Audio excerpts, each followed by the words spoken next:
Yeah, there has been a real big shift. I'm out here in Utah with the guys. I don't know if you guys have met the new green Jonathan Gibbs. Have you guys met him yet? Yeah. The excitement that you guys feel, I see it every day because I'm in the office with these guys. It is unbelievable. Because I'm Element, but I keep telling everybody I got to get my house in order with green. Amazing things are happening, but I'll let you guys talk about that. But Element is changing rapidly, and we are, every time you watch the news, every time you turn on the TV, you see a new need for element. You see what's happening in the world. You see that currencies are being devalued. You see that crypto is growing. You see that conflicts are about to start and that people are looking for these traditional safe havens with precious metals. And so I'm going to go ahead and share my screen here, and we're gonna go over element. We used to be Digger, right? But we've changed our name because what our mission has broadened. The things that our blockchain is going to solve include all elements, not just gold. And so even our logo is changing. That the pickaxes you see there are being changed as well to be more encompassing and more broad. As the blockchain is continuing to change the world, and as there's more application, as people are realizing that the blockchain can change everything, we need to grow with that. We need to encompass this growth, this new market. And so we are growing and changing. And as you can see, even with the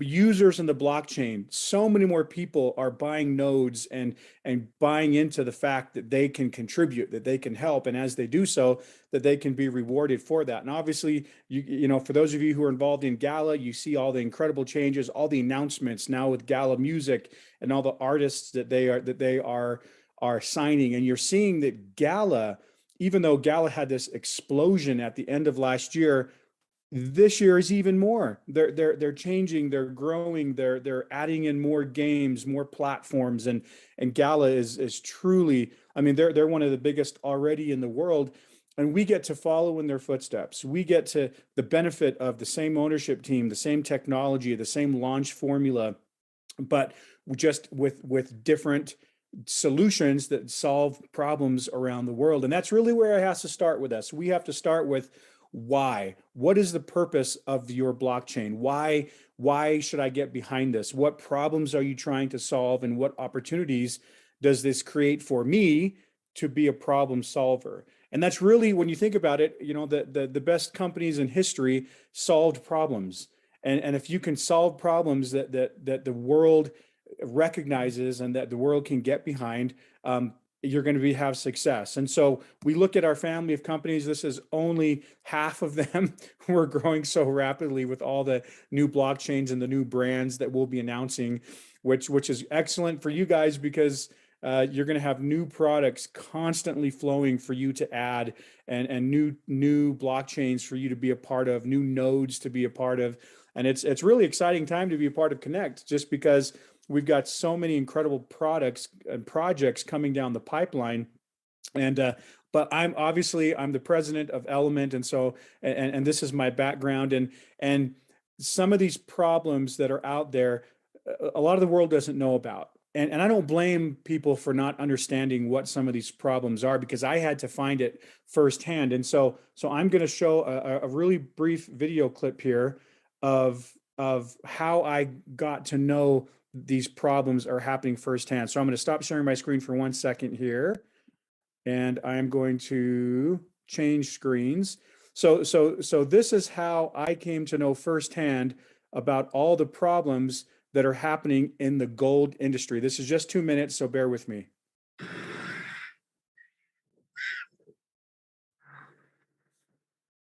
Test reports indicate their pit could hold as much as $60,000 worth of gold. But after washing their first 250 tons of pay gravel, they found just a third of an ounce of gold, worth just $550. To start sending money home to Utah, the last 750 tons in this pit must hold gold. Early signs indicate they are on the gold. What we're seeing here looks pretty good. So 2 hours of work, we're seeing pretty decent results here for 2 hours, which means this gravel we might have hit a much better patch. But just a few hours into their cleanup, Scott calls a halt to the wash. Trap. Yeah. Hear that? That's an excavator.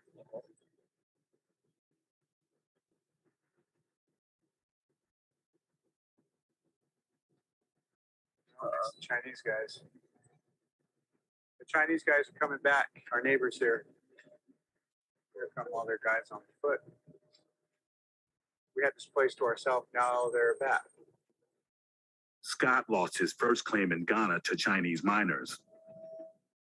And he's concerned his new neighbors could be about to bully him off his second mine.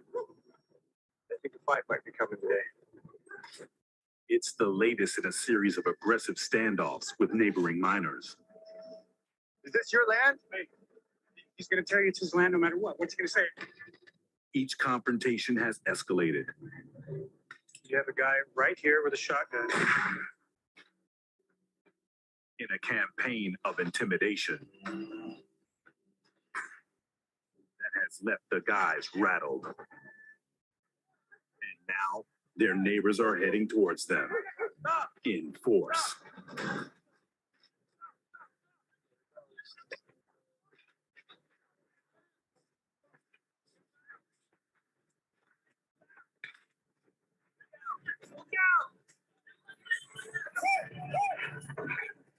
As I was gold mining in Africa, I came to understand and to realize firsthand all the major problems that exist out there in the gold mining world. And I didn't really understand while I was doing it. It took me, to have to step away from my own problems, because I was there because I had lost all my money in real estate, and so ended up gold mining.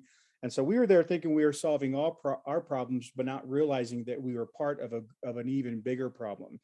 And when you're out there mining in gold, and again, these are some other clips I won't show, you realize quickly the problems in the gold mining world. And the problems are, first and foremost, that you destroy the environment. There's environmental problems, and you could see there when the type of mining that we were doing, it's very, very rough on the environment, because you have to mine really close to the rivers, but it's also rough on the villages. It's rough on the people.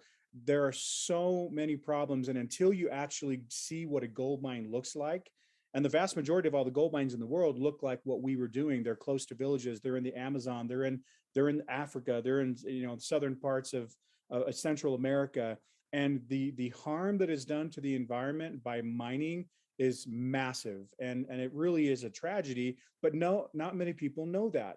People did get exposed to it when they saw our TV show, and they see these campaigns designed to save the environment, and people realize, oh my gosh, I didn't realize that gold has such a negative impact on the environment because of the nature of how you find the gold. And so this is actually a mine in Ghana.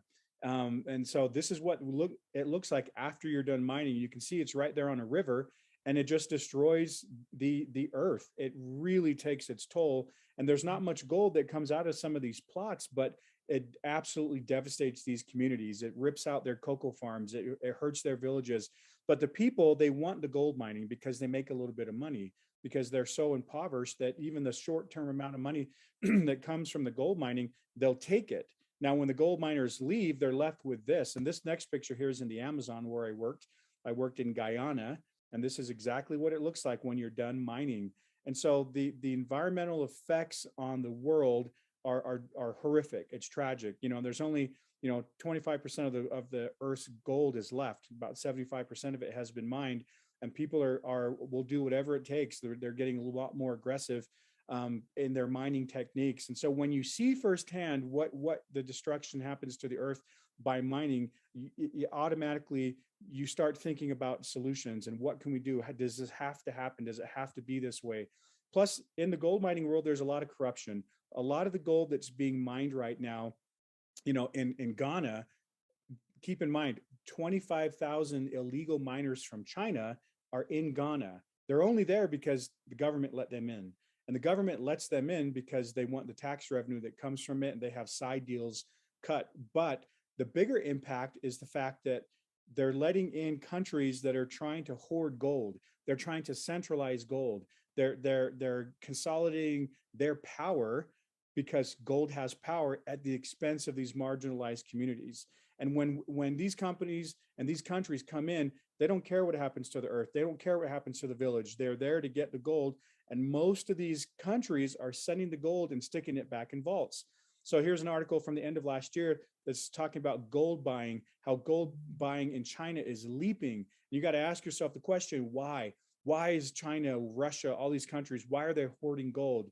Because they see what's happening with the United States and other countries. They see that dollars and currencies are being devalued because of inflation and printing of money. And they know that if they control gold, they have power, because China right now, they're trying to take power from the US. They're trying to displace the US dollar as the world's international reserve currency.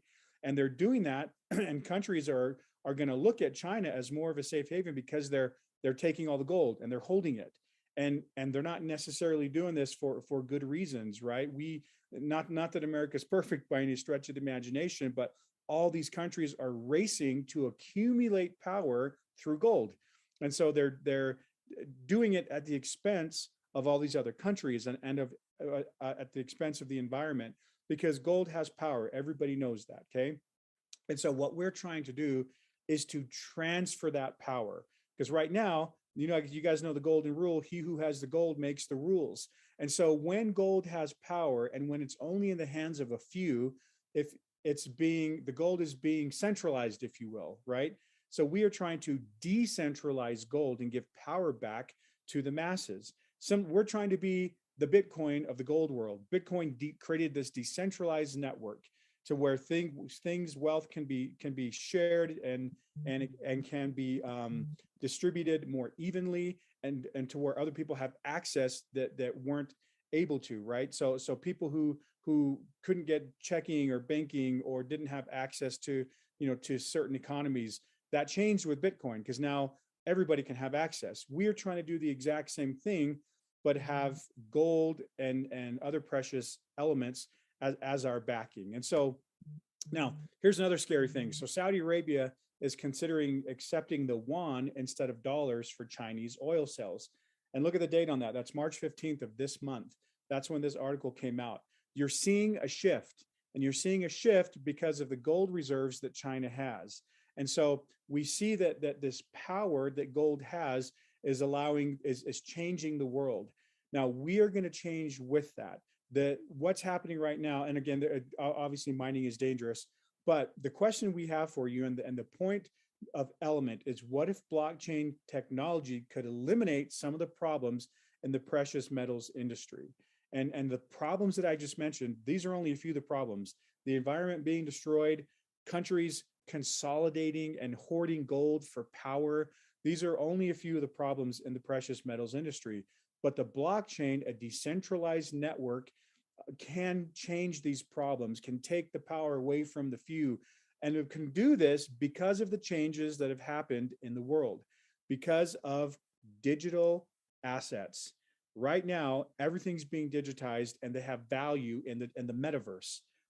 People have these little NFTs, pictures of these apes or monkeys, that they're selling for hundreds of thousands of dollars, because people realize that digital assets have value. And that is the key to Element, is that a digital asset has a lot of value now. So what if you can transfer the power, transfer the value of gold into a digital asset? And that is what we are doing at Element. So how are we going to do that? Okay.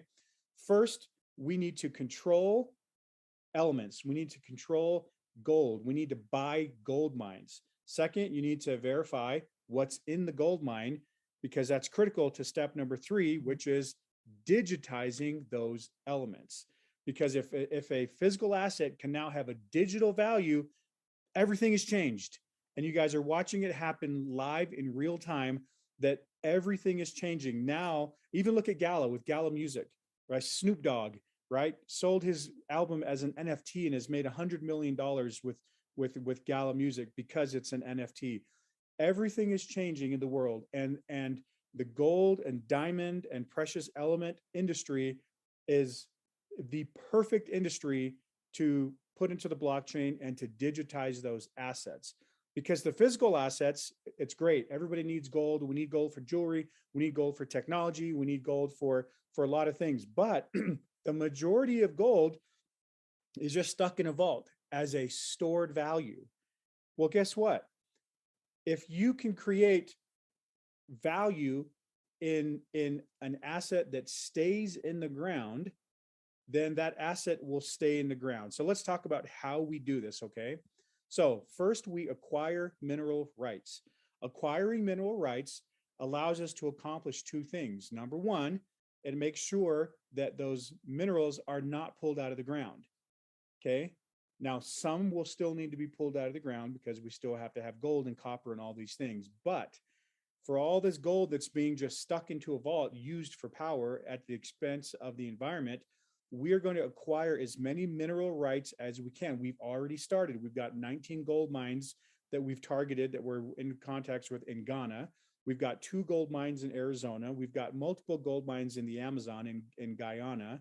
And we are acquiring these mineral rights, okay? So that number one, other countries can't get them. Other mining companies can't get them. Our blockchain will own these rights, okay? So we've got mines in Ghana, Guyana, and up in Alaska with our partner. Next, we verify what's in the ground. You have to know what's in the ground. If you're gonna transfer the value of an in-ground asset into a digital asset, you have to know what's there. So we scan the ground using these scanning technologies. We go do an assay report like you're seeing here for one of the mines that we have out in California, where they go in and they drill. And they drill up, they pull up the cores samples and they test them, and we can find out exactly what's in the ground, because that's critical to the next step, which is digitizing that asset. So how do you digitize in-ground gold? There are many ways. Just off of that report, you can take that digital, that report, upload that information into the blockchain, and you've digitized it. And now you can transfer the value of the in-ground gold and create something that represents or replaces that in-ground asset, okay? And that something is a digital reward, is our coin. And there are many ways that you can get that coin. Obviously, you guys already know the drill. You are node owners, every one of you on this call. A lot of you have many nodes. Joining our blockchain and being a node holder gives you the right to this digital asset by running a node, by putting your computing power into the blockchain, by putting it into the Element blockchain. But you guys are smart, you're savvy, you're early adopters, you know what to do. We are trying to reach a broad audience. We're trying to bring in more people, because unless you have a big, robust network, there may not ever be a value for our digital reward. The more people earning the coin, using it, it creates a marketplace. And so we need to bring in more people, and the more people that are in this, the better it is for you as token holders. And so we need to broaden our network. We need to bring in more people. And so we're looking at this, who's had a lot of success? Well, Gala's had a lot of success, and Gala's into gaming. So one of the several ways that we're going to digitize the gold is through a gaming platform. And we know that if we can make in-ground gold be as valuable as above ground gold, the gold will stay in the ground, and we need it to stay in the ground. And to do that, we engage the blockchain. And obviously, here's my little slide that talks about how you digitize. There are many ways to do it. You take the gold, you create a digital version of it, you spit it out on the other end, and we hope that our digital version has value. But we are of the firm belief, we can't guarantee or make any promises, that the digital version will have more value than the physical version. Believe me when I say that. The digital version can be worth more than the physical version.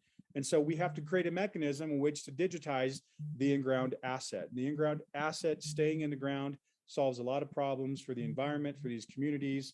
It keeps power from being centralized by the few, and that digital asset is more widely available. So one of the ways we're going to do that is through this game. So this is a game that we've purchased from a guy named Todd Hoffman, who's a star of Gold Rush on Discovery Channel. He just started a new show.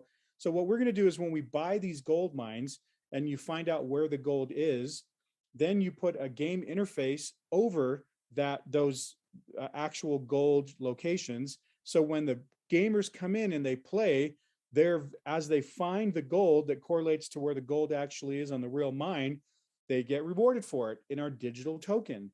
And you can use those tokens for in-game assets. You can we'll have little towns just like, like Townstar or with Farmville, but it's going to be mining. So the physical mining doesn't happen. We mine it digitally through a game. And this is how one of the options. Now, if some people say, I'm not into gaming, I just want to run a node, no problem. Run your node, you'll still get rewarded. But in order to upload the results of these mines into the blockchain, we're going to make it fun. And we're going to have this game here to where our users can buy pieces of land.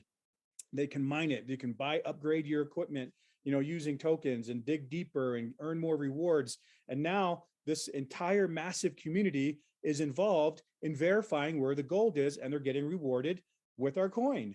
And now this game, before it was tokenized, had 1 million downloads, very popular game, but we are redoing this game, tokenizing it, and giving our users this experience of mining in the metaverse, mining digitally while saving the earth. Guys, it's a win-win. It's revolutionary.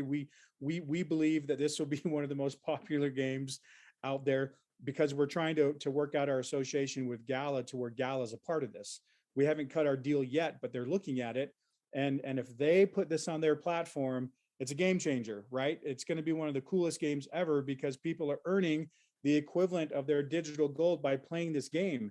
Now, when they have this, again, we got this game from Todd Hoffman. He's an owner of our company. He's an owner of Element.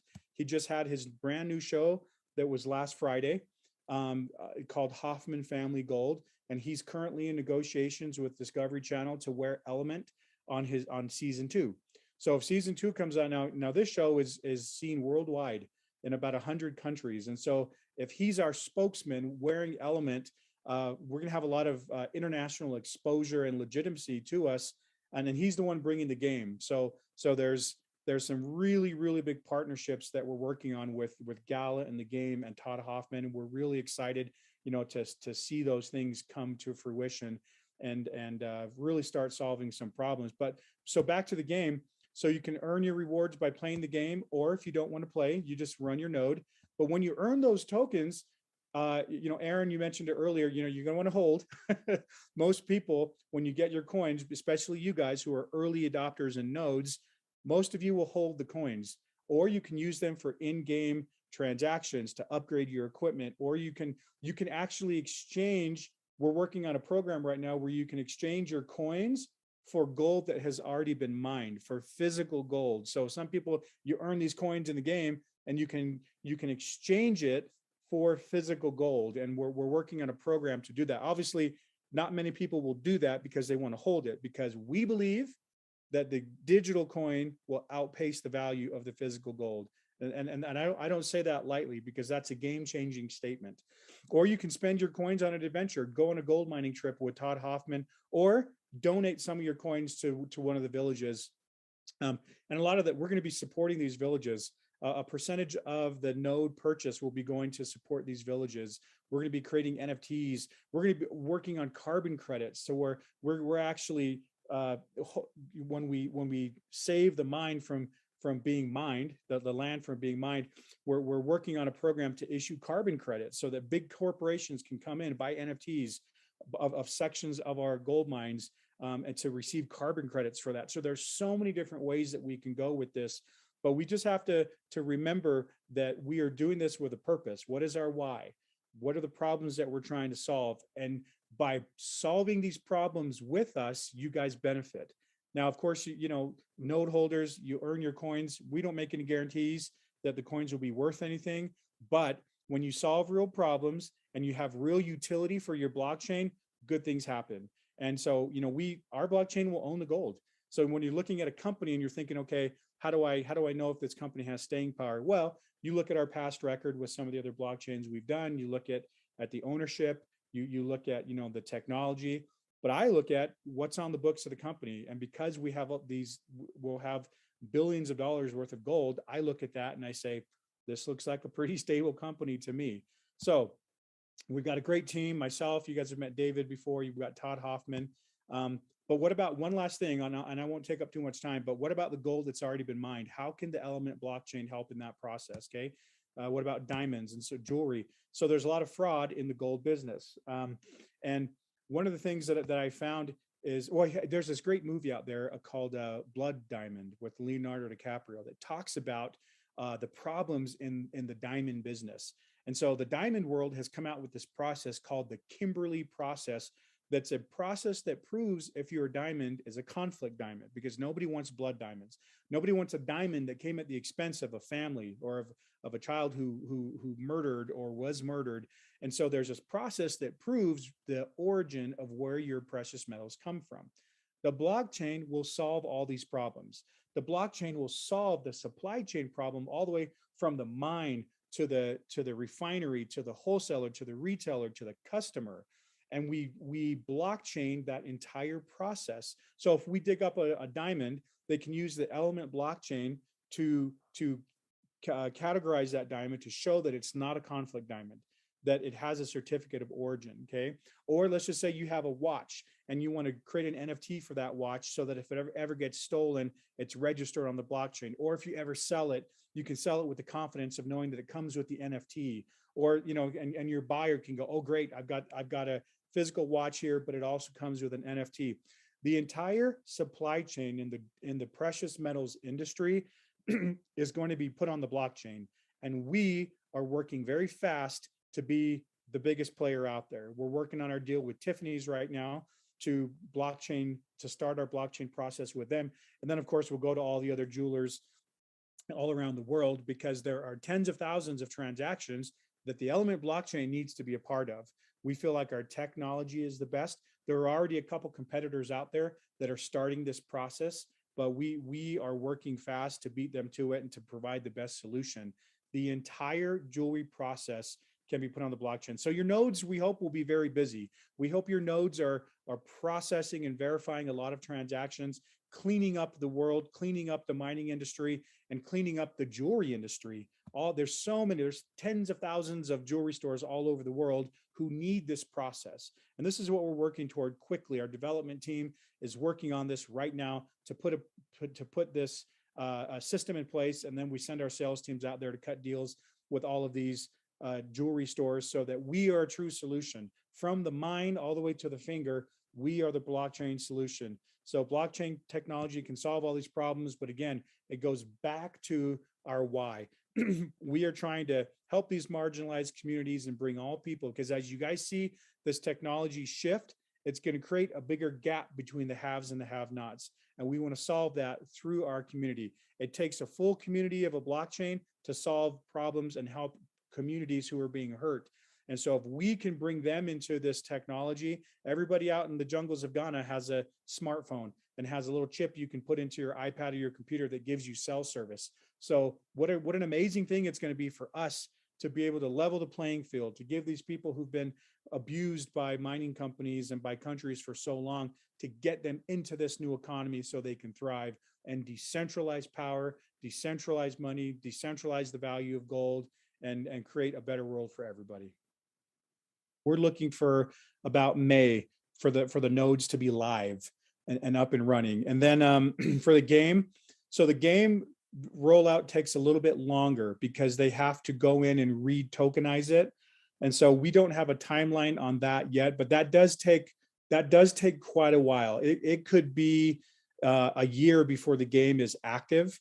But your node right now, it's going to be running already. And you guys know in that first year is when so many of the rewards are made in that first year. So you're not missing out on anything, but we want this to be a large, robust community. And so about a year is when that game will be active and live. Now, the game already exists. It's already there. We're closing our deal on it this week with Todd to buy it, but it just takes time for the development team to retool it, to tokenize it, and then obviously to upload our mining map, with the game interface. So it's soon.